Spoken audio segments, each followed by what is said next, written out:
महाभारत में अनुशासन पर्व में पितामह भीष्म कहते हैं कि यदि 12 साल तक लगातार एक कार्य किया जाए तो वो कार्य सिद्ध हो जाता है। गोकुल में एक अद्भुत भक्त हुए कृष्णदास जी, ये उन्होंने सुन लिया, उनके मन में भाव आया, वो गए माला बना करके ठाकुर जी के पास, बोले ठाकुर जी 12 साल तक लगातार माला पहनाने आऊंगा, 13वें साल की जब सुबह होगी तो आपको माला पहनने मेरी कुटिया में आना। अब कृष्णदास रोज माला बनाते, रोज ठाकुर जी के पास ले जाते और रोज ठाकुर जी को याद दिलाते कि आज इतने दिन हो गए। अब 12वें साल का आखिरी दिन था। ठाकुर जी को बोले ठाकुर जी कल आपकी बारी है, कल 13वें साल की पहली सुबह है और यदि कल आप नहीं आए तो मैं कभी आपके पास नहीं आऊंगा। भोजन की तैयारी की, सारी रात लगे रहे। सुबह प्रातः काल इंतजार करने लगे कि ठाकुर जी अब आएंगे अब आएंगे। शाम हो गई, ठाकुर जी नहीं आए।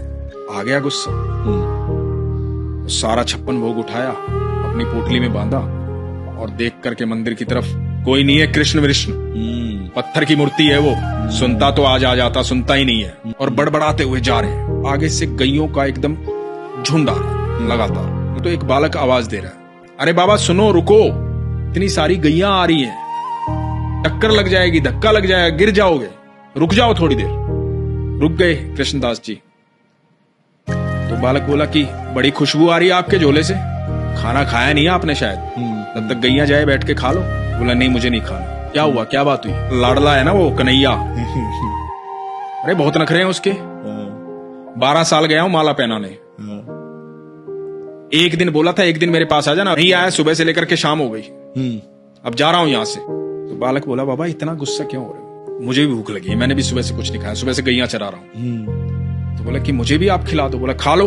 बोला आप देख नहीं रहे मेरे तो हाथ गोबर में सने हुए, मैं कैसे खा लूं?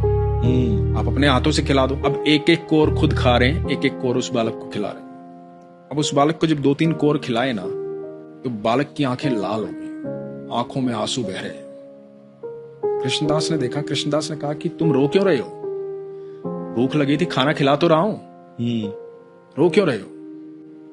तो बालक बोला बाबा माला नहीं पहनाओगे आज। कृष्णदास बोले कौन है तू?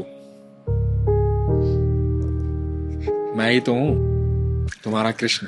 बोला बाबा जब तुम माला पहनाते हो ना मुझे ऐसा लगता है कि मेरा आलिंगन कर रहे हो।